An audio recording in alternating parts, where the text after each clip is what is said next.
कदाचित ते 5-7 महिन्यांनी ते बंद केलं जाईल, कारण की इतक्या प्रमाणात पेशंट्स असतील. मग ते फार घाबरणार काय का नाही. जसे नॉर्मल कॉमन सर्दी खोकल्याचे तापाचे पेशंट्स असतात, तसेच कोरोनाचे पेशंट्स असतात. कोरोना म्हणजे हा काही अगदी महाभयंकर आजार, आणि त्या पेशंटपासून खूप अंतर ठेवा, आणि ते हॉस्पिटलमध्ये आता आलेत परत त्यांच्याशी बोलू नका, भेटू नका, असं काही नसतं. हे जसे इतर आजपर्यंत लोकांना निमोनिया व्हायचे, जसे लोकांना स्वाईन फ्लू व्हायचा, जसे लोक पूर्वी हॉस्पिटलमध्ये ॲडमिट असायचे, काही लोक घरी 2-4 दिवस औषध घेऊन बरं व्हायचे, हे त्याच पद्धतीचं इन्फेक्शन आहे. भीती ही फक्त नवीन असल्यामुळे, हा नवीन असल्यामुळे भीती आहे. बाकी जसे जसं रिसर्चेस होत जात आहेत, लोकांना माहीत होत जात आहे, सायंटिस्ट हे सगळं शोधून काढतायत, तर कालांतराने काय होईल की त्याच्यातले जेव्हा बारकावे लक्षात यायला लागलेत, येत्या पुढच्या कालावधीत आणखी येतील, की आता दिसायला लागलं की 80 ते 85% लोकांना याचा त्रास होतच नाही. इन्फेक्शन असलं तरी त्रास होत नाही. माझ्या गेल्या 1 महिन्याभरापासून अनेक कोरोना पॉझिटिव्ह पेशंटच्या मी ट्रीटमेंट करतोय, त्यांच्या नातेवाईकांच्या ट्रीटमेंट करतोय. तर बरेच मंडळी अशी आहेत की आजही मला परवाच्या दिवशी अमानेरच्या एका फॅमिलीचा फोन आला. एकाच घरातले 4 जण पॉझिटिव्ह आलेत त्याच्यामध्ये. मग आपण म्हणतो कोरोना पॉझिटिव्ह नाही. 4ही लोकांशी बोललो मी, सगळ्यांचं एकच म्हणणं होतं, कुठलाच त्रास होत नाही, सर्दीसुद्धा नाही, खोकलासुद्धा नाही, तापही नाही, फक्त रिपोर्ट पॉझिटिव्ह आहे. म्हणून तेवढं त्यांना तेवढ्यासाठी हॉस्पिटलला ॲडमिट केलेलं आहे. म्हणजे काय, तर काही जीवाला धोका नाही. जीवाला धोका म्हणजे काय, याच्यापेक्षा जास्त तर आपण कॉमनली बऱ्याच वेळा आजारी पडून जातो. कोणाला ताप येऊन जातो, 2-4 दिवस अंगात ताप राहतो, अशक्तपणा येतो. याच्यापेक्षा अधिक आपण आजारी पूर्वी पण पडलो आहे. बरीचशी कोरोनाचे पेशंट आहे की ज्यांना लक्षणच नाही आहेत. 5% लोकांना फक्त त्रास होतो एकूण पेशंटच्या 5% लोकांना. मग त्रास म्हणजे काय होतो, तर ताप येतो, खोकला येतो.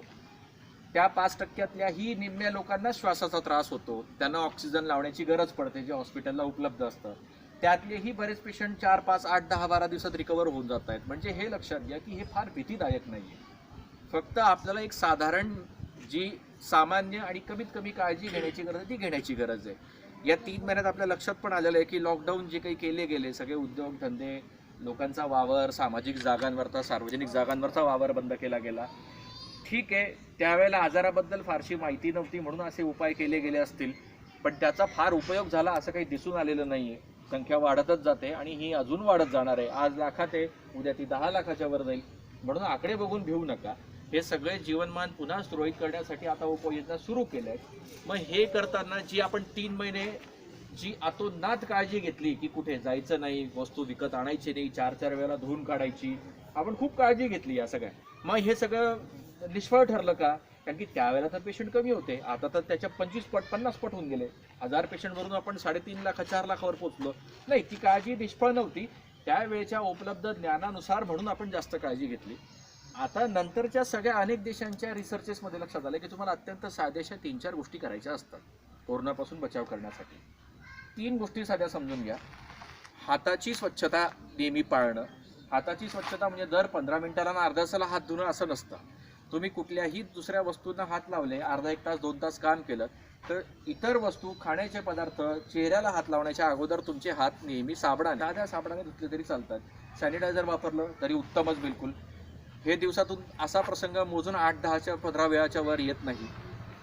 त्याच्यातच हाताच्या हायजीनमध्ये सगळ्यात महत्त्वाचा मुद्दा असा आहे, धुणं तर आहेच, पण आपल्याला एक सवय असते डोळ्याला हात लावण्याची, नाकाला हात लावण्याची, चेहऱ्याला. चुकून जातो. ॲव्हरेज कुठलाही माणूस एका दिवसामध्ये जवळजवळ 70 वेळा चेहऱ्याला हात लावतो. म्हणजे 70 वेळा शक्यता असते तो इन्फेक्शन होण्याची. म्हणून काय, तर चेहऱ्याला हात लावण्याची सवय टाळणं, किंवा लावायचाच असेल तर आधी त्याला स्वच्छ करणं, इतकी साधी काळजी घ्यायची आहे. दुसरी गोष्ट, मास्क वापरणं. मी हा जो मास्क घातला आहे, हा मास्क मला कोरोनापासून वाचवत नाही. साधी पहिले लक्षात घ्या, मास्कबद्दल लोकांचे फार गैरसमज आहेत. हा मास्क मला कोरोनापासून वाचवत नाही, हा मास्क माझ्यापासून इतर लोकांना वाचवतं, हे लक्षात घ्या. तुम्ही लावलेला साधा मास्क, साधा बांधलेला रुमाल, हा तुम्हाला वाचवत नाहीये, तुमच्यापासून दुसऱ्याला वाचवतं.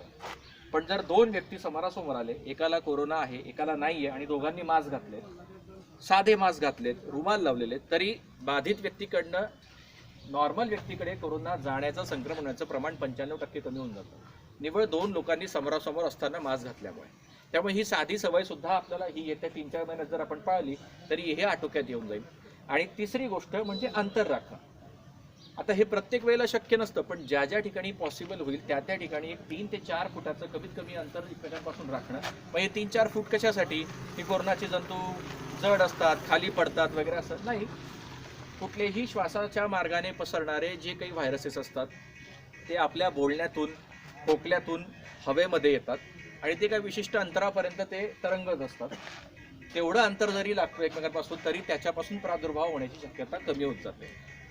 100% बचाव अशक्य आहे, म्हणून निष्काळजी व्हायचं नाहीये. साधीशी काळजी घ्यायची, आपल्या रोजच्या जीवनमानाला सुरुवात करायची. कोरोनासोबत आपल्याला अजून 3, 4, 6 महिने ह्या स्थितीमध्ये काढावे लागतील आणि 3, 4, 6 महिने अजून बरीचशी माणसं सगळीच जवळजवळ घरी बसून खाऊ शकत नाहीत. प्रत्येकाला कामाला जावंच लागणार आहे कधी ना कधी. त्यामुळे साधीशी काळजी सगळ्यांनी मेंटेन करावी, एवढंच गरजेचं आहे. याच्या उपर आपण काय करू शकतो तर गेल्या 3 महिन्यामध्ये जेवढ्या कोरोनाच्या पेशंट्सवरती अभ्यास केला गेला त्यातून असं निष्पन्न आलं आहे की आर्सेनिक अल्बम जे एक होमिओपॅथिक मेडिसिन आहे, हे ज्या लोकांनी घेतलं आहे ते तुलनेने इतर माणसांपेक्षा जास्त सुरक्षित राहिले आहेत कोरोनाच्या इन्फेक्शनपासून. कुठलंच औषध अजूनही जगामध्ये कुठलंच औषध 100% खात्री देत नाही आहे. प्रत्येक औषध आपापल्या परीने प्रत्येकाला फायदा देत असतंय. अनेक औषधांवरती प्रयोग केले गेले आहेत, त्यांचे प्रत्येकाची जी उपयोगिता आहे ती 100% नाही आहे. कुठल्या औषधामध्ये 25% फायदा दिसला आहे, कुठल्या औषधात 50% फायदा दिसला आहे. म्हणजेच काय की आर्सेनिक अल्बम घेणारी माणसं ही ज्या लोकांनी ते रेग्युलर घेतलेत सांगितलेल्या पद्धतीने, ती माणसं इतर पेशंट जास्त सुरक्षित राहिली. याचा माझा अनुभव आहे की माझ्या तिथला रोज जवळजवळ 5 ते 6 कोरोना बाधित पेशंटचे नातेवाईक रोज येतात. ते सगळे नातेवाईक सिव्हिल हॉस्पिटलमध्ये रोज 3 वेळा जातात. कोरोना वार्डातल्या आपल्या नातेवाईकाला जेवण देतील, वस्तू देतील, देवाणघेवाण करतात. काही पेशंट्स तर त्यांचे नातेवाईक पॉझिटिव्ह येण्याच्या अगोदर त्यांच्या सोबत राहत होते 8 दिवसापर्यंत.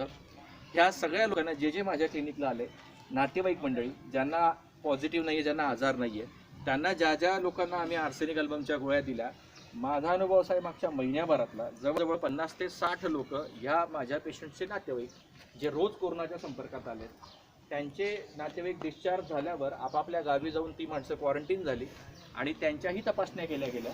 ते सगळे निगेटिव्ह आले. आपल्या संपर्कात सुद्धा नकळत कळत कुठेतरी कोरोनाचे पेशंट संपर्कात येतच असतील, आपल्याला माहीत नसतं की कोणाला आहे आणि कोणाला नाही आहे. त्यामुळे आर्सेनिक अल्बमचे डोजेस जर सगळ्या लोकांनी घेतले, आम्ही हे म्हणणार नाही की 100च्या 100% लोकांना कोरोना होणारच नाही, पण त्यातल्या त्यात शक्यता कमी करता येतात त्या इन्फेक्शनपासून बचाव करण्याच्या.